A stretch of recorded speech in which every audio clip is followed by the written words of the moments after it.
I found myself with a weekend half day alone where I don't have to work and I have some time to myself. And I went out and did some weeding in the garden. And then because I'm just better and better at listening to my bodily cues, I stopped weeding way before what I thought I was going to get done. And it was also getting pretty hot. And I thought to myself, you know what? It's time to eat. It's time to nourish yourself. And I know too, a lot of times this happens to me. I will go, go, go, go, go. And I know I'm going, but I can't really seem to slow down. But there will be this little cue, kind of like this still small voice. It's like, maybe slow down a bit. You know, maybe go have like a healthy, nice meal and just sit outside if you can, put your phone up, pray over your food, and just relax and eat your food and thank God for your food and just chill out. And so it was one of those kind of moments of clarity. And I did that. And I was actually amazed at how good that felt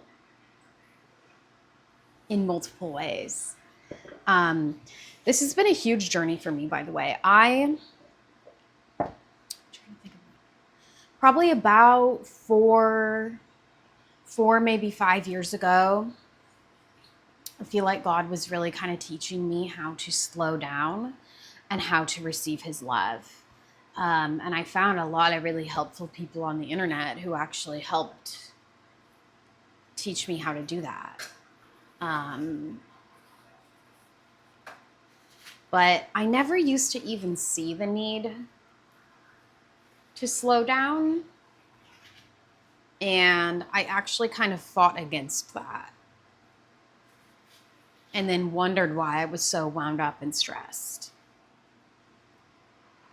So I started to see the need for that, but seeing the need for it and then practicing slowing down are two separate things. And it's been a long journey. I could talk about this for days, I think. But yeah, I really did. You practice slowing down. It does not matter how tiny you start. You could actually start with 2 seconds. You could start with 5 seconds. 1 minute, 2 minutes, 5 minutes. You know, even 5 minutes of stillness without your phone or anything like that is a lot if you are just getting started out. I found once you get through that kind of initial discomfort with it, you are actually going to start to enjoy it, and then you'll start to crave it because it's just so. It's that Bible verse, we live and move and have our being. That's what we're made for. We're human beings, not human doings. That's probably a phrase that you've heard before. But I will still, I think like everybody else, I still get busy. Life still happens.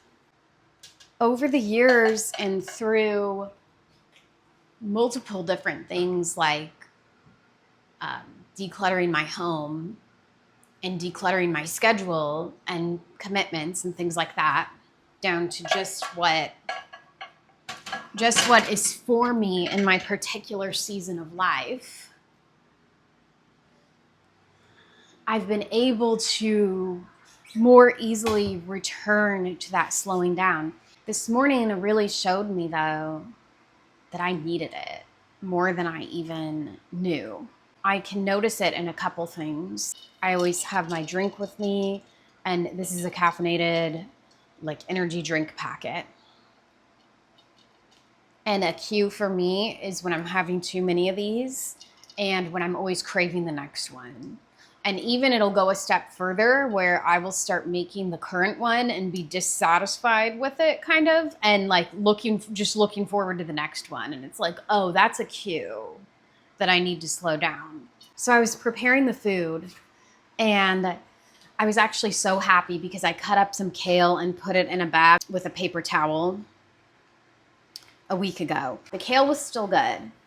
And that made me so happy because, you know, when you have produce grown in the garden, there's something about it. I think it hurts a little bit more when you let produce that you took the time to grow and wash and cut up and all that goes bad.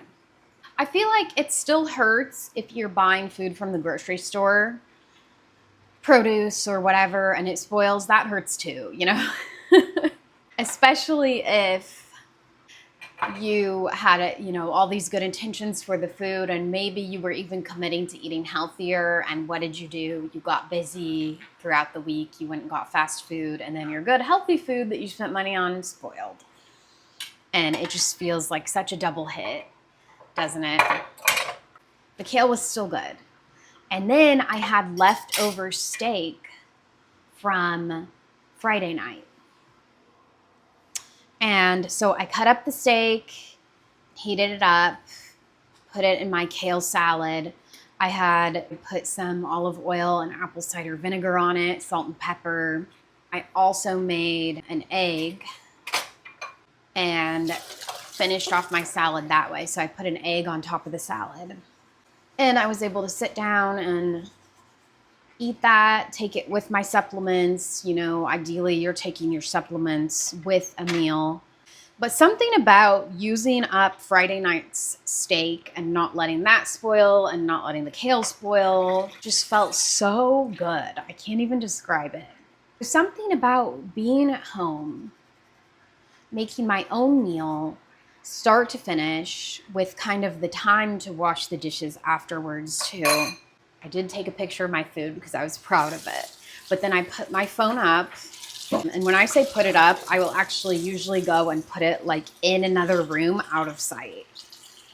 I've realized I'm a visual person, so having it out of sight can actually be really helpful for me mentally. So I went and put my phone out of sight and just slowly ate my food. And I was like, wow, once again, I did not know how much I needed this. Needed to slow down. And then I thought, oh, I want to do the dishes. And then I thought, you know what?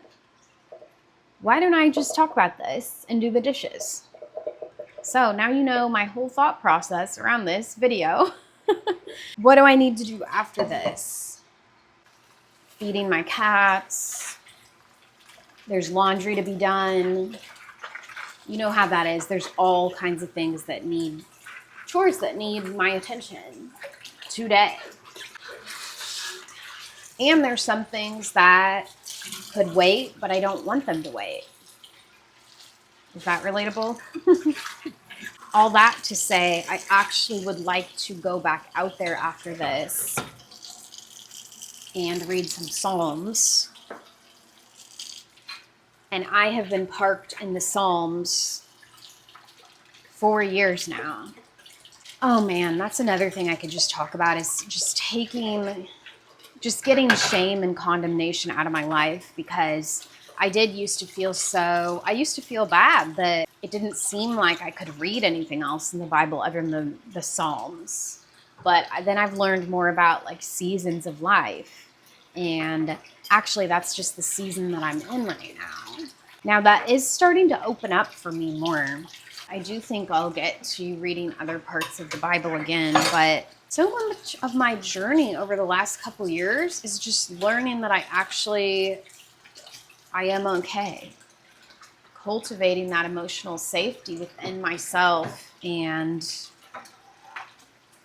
with God. And it just feels so good.